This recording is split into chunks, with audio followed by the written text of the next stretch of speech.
You know, I too hate Gojo, and yet I can't stop drawing sexy images of him. Hey, it's Ali. Welcome back to my channel, and today we are celebrating. Hey, if I hear Daddy's home one more time, Jujutsu Kaisen TikTok, we will have a problem. I am in your walls. Anyway, I hope you've been keeping up with the Jujutsu Kaisen manga today, because that's what I'm here to scream about today. Gege, he will catch these hands. He will. I hope I never see that little cat in the street, because he will catch these hands. But also, he's like one of the coolest mangakas like ever, honestly, in my opinion. So join me as I cry and scream and mostly cry about the most recent Jujutsu Kaisen chapters. Spoilers ahead, obviously.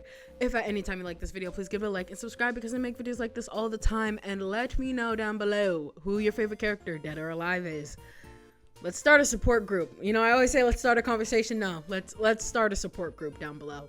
We're gonna need it. Let's jump into it. I feel sorry for any of the anime only fans who have the displeasure of following me, and honestly any other Jujutsu Kaisen manga fan, for the next like probably couple of months, because we have been in pain. Let me tell you something. No spoilers for this, but we have been in pain for the last since chapter 83. I was gonna do the math there. I don't want to do the math. We're on chapter 222 now. We have been in pain since chapter 83, which, if you don't know, is exactly where the anime left off. So I hope that you know that from here on out, it's just pain. Only pain. Nobody is happy. Never, ever. Trying to predict where Gege is going with this story is like having Google Maps in the desert. It's a sharp left turn off a canyon and into hell. First of all, he puts Gojo in a box, which like, it's been almost 2-3 years. 2020, yeah, he put Gojo in a box in 2020. Also, remember when he said, oh my god, Gojo is finally gone, we're gonna have a really great year, guys? He said that at the beginning of 2020. Now, I'm not saying him putting Gojo in the box directly correlated to the events of 2020, but there's no universe. We don't know of any universes where that didn't happen. So I'm just, there are multiple reasons why this man is catching these hands. I'm just saying a little domino effect could have happened where, and lies, he put Gojo in a box, and then somehow that led to 2020. Also, like, from a writing perspective, because I know I'm gonna rag on Gege a lot in this, all in good faith, all in good fun, but also I want to kind of talk about him and how like cool he is as a mangaka. And I just like, I don't know a lot about writing. I'm still learning about writing and stuff, but you have an OP character, like the most OP character to like ever exist ever in the history of ever. What do you do when you need to take them out of the game? Because right now, like, as it stood before like everything happened with Sukuna, Gojo could easily beat all of them. And if that's true, well, now you have this OP character, but we have this whole giant event, the culling game and everything that's happening. Like, how do we take Gojo out of the running, so we could just move on with the story and actually have some challenge for the villains and the main characters and stuff? And putting him in a box was so funny. Like, I don't know how to explain how funny it was that he was just in a little box. Like, obviously the box holds a lot of power. It's a little trapping cursed box or whatever, but the fact that it was a box, like, you didn't just ban him to the shadow realm, you just put him in a little box. But now finally he is let out. Shut up. Stop, just stop. But we can't even enjoy that moment, because for the last like almost 200 chapters, Gege has just been pelting us one after another with character death, pain, angst. You would think this man doesn't like the characters he writes. The way, like, I have learned actually from a lot of different writers that, you know, the more you love your character, the more pain you are going to put them through. And boy howdy, does none of that comes closer than Itadori. We'll get to him in a second. But yeah, we couldn't even enjoy Gojo coming out of the box. Half of his like close friends are dead. They're just dead. And guess who gets to explain all of that to him? Itadori. Itadori gets to explain to him, yeah, Noribara's gone, Nanami's gone. A lot of our like team members, the principal, dead. A lot of our team members are like incapacitated. And Sukuna's no longer in me, which Gege really was like, how do I hurt him even more? He can't come back and just, you know, be on top of the world. How do I hurt him? I know, have the two people that he cares about most in this life, his ex-boyfriend and his surrogate son, you know, have those two people be taken over, like possessed. One is encapsulating a dead man's body. The other one literally just got freshly possessed by the worst demon ever to ever exist. and have them talk to him face to face. I think I'd lose it. I think I'd lose my mind. Gojo's better than me, sitting there joking, laughing, like, you know he's pissed too. Like, you know he's pissed. He's making jokes, but like, he's angry. I'm so sorry I said that. Please ignore that. The only character getting me through this like 200 plus chapter like craziness was Maki. Maki had just win after win after win after win. Like, after her sister died, she said, no, I'm done. I don't like this anymore. I don't like y'all. Like, I've never liked y'all, but now I really, really, really don't like y'all. The Zenin clan can burn, crash and burn. And she said everybody needs to go. She said burn it to the ground. She said Azab. All Zenins are bastards, and killed everybody. She killed everyone. She said no one can live. All of it needs to go. Burn it to the ground. And that's what she did. She burnt that shit to the ground. She looks good. She is mother at this point. She looks so she's the one character that I'm looking at Gege like, I dare you. No, actually, I dare you. I dare you. Back to Gojo, because everything goes back to Gojo. You would think a person who complains so much about Gojo would not make Gojo the way that he is. You made him a narcissist, yes, but then also you made him very like a beloved character. Not just because he's hot, but like, you know, he cares for all of his students. He wants to literally, his goal is to actually just create a place for like all of his loved ones and the people he cares about to be like, he cares about his students. Like, at no point in time ever do you ever get the like inkling that he doesn't care about his students, or he's just willing to throw his students into the wild or anything like that. Like, the moment he meets Itadori, he's just like, this is my son now, like, I'm taking care. He immediately vouches for him for no reason other than that this is a 14-year-old boy who like deserves to live and deserves life, you know. Like, but he just immediately just adopts him, and he's just like, I'll take care of him. I'll take responsibility for him. Like, those are his children. Does he know that Norobar is dead? I don't think he does. I don't think he does. Please. But anyway, yeah, for a character that you seemingly hate, you sure do give him a lot of depth. And he wins every single popularity poll. And Gege is mad every single time he wins a popularity poll. He be rooting for Nanami, though. He's like, woo, Nanami, yeah. Really? The way it's looking, despite the fact that you say you hate Gojo, he looks like he's going to be the only character left alive at this point. Because the way that it's looking, do you really anyway. Also, just stop drawing Gojo like that. Like, why? Gojo, you could have made this man look malnourished, deformed, you know. He's in a box. What the fuck was in that box that made him come out like this? What was he eating in that box? He was pulling an Uncle Iroh in that motherfucking box, just doing push-ups every day. Because what was he doing in the box to come out like this? But also, apparently, Gege has I only draw hot buff men disease. And no, I'm not joking.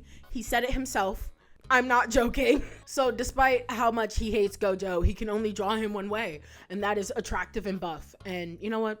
I get it. I understand. Okay, now we could talk about Itadori. I'm done talking about Gojo for now. We could talk about Itadori. Someone give him a hug. Him watching Megumi get possessed by Sukuna that hurt. That hurt. Where the fuck is my heart? Here. That hurt. I didn't want to turn the page. There were multiple times throughout these like chapters, the most recent chapters, where I was just like, I don't want to go to the next page. I don't want to go to the next page. I don't want to look at it. He draws Itadori in the most pained faces ever, and he's so good at it. Itadori was literally bred to be in pain for the rest of his life. He was a character created. He was a child created to just go through it.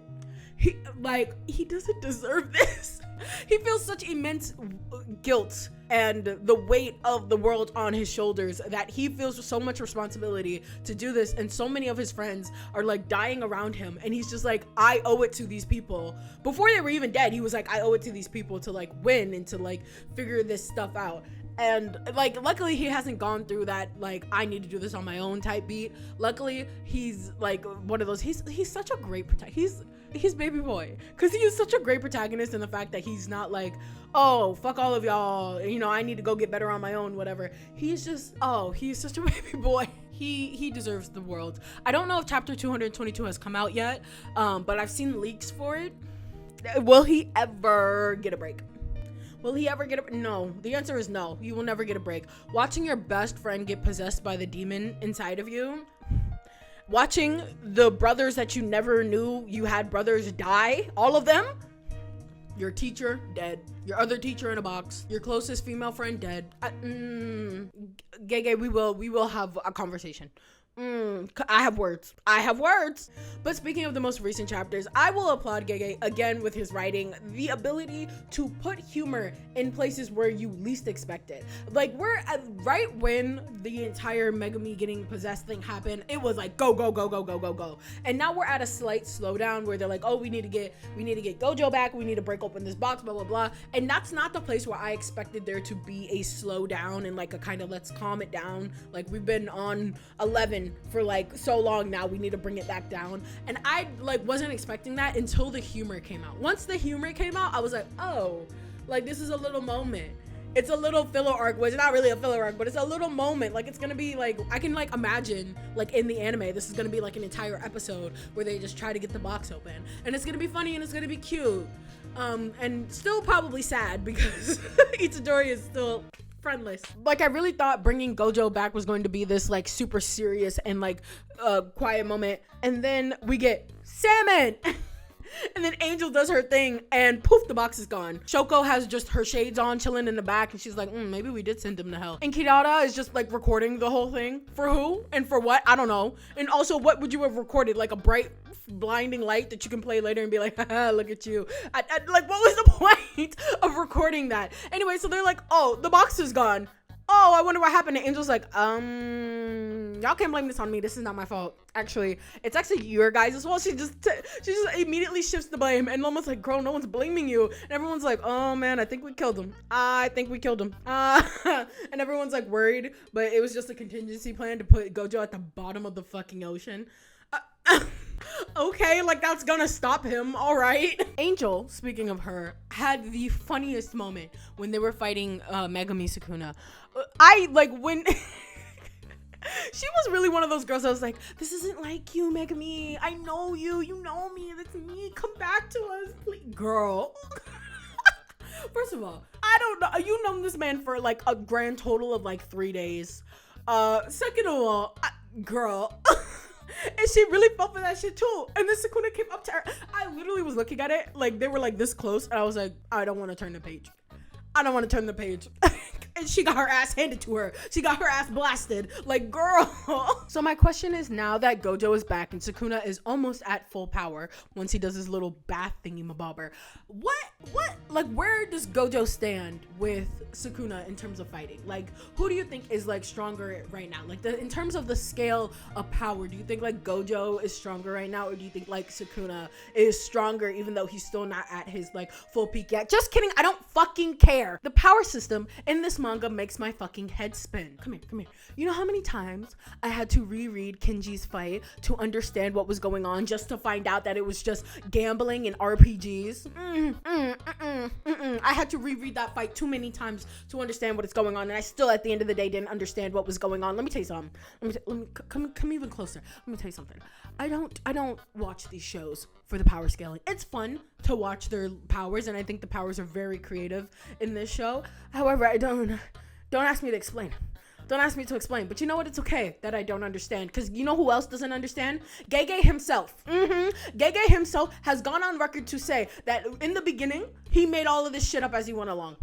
All of it. And then when Jujutsu Kaisen started to get popular, he realized that I can't just make this shit up as I go along. And his editor was like, what do you mean you're making this shit up as you go along? And he was like, I don't know what to tell you. And he's like, oh, no. So they actually had to hire a mathematician to come help him understand and break down mathematically the power system in Jujutsu Kaisen. Yeah, I ain't reading all that. No. But thank you for your service. I'm sure someone out there is going to get a kick out of that. I mean, I may read it in the future, but like right now, But if that means anything to you all, it's don't let your dreams be dreams, because we are all just making up shit as we go along. And also, Gojo's back. Play Daddy's Home one more time, I fucking dare you. Thank you for watching all the way into the end. You are a real one if you did that, because this was just rambling. This was just me. I mean, all of my videos are just me rambling, but really this one really was. I didn't even do a comprehensive review of the actual stuff. I really just recapped what happened and how much I want to fight Gege. That has not changed. That has not changed. Thank you so much for watching. Let's start a support group down in the comments below. Y'all already know. If there's any other manga you want me to like read, let me know. I'm getting back in my reading game. I've been starting to read Percy Jackson, the Heroes of Olympus Lost Hero. Well, no, whatever the second one is. I don't know. Anyway, I'm starting to read that again, so I'm in a reading mood. You know, it's the summer. I like to read during the summer. It's not the summer yet. Anyway, thank you so much for watching all the way into the end. All of my social medias are linked down below. Like I said, support group. You and me. We're gonna need one, and I will catch you in the next episode. Peace.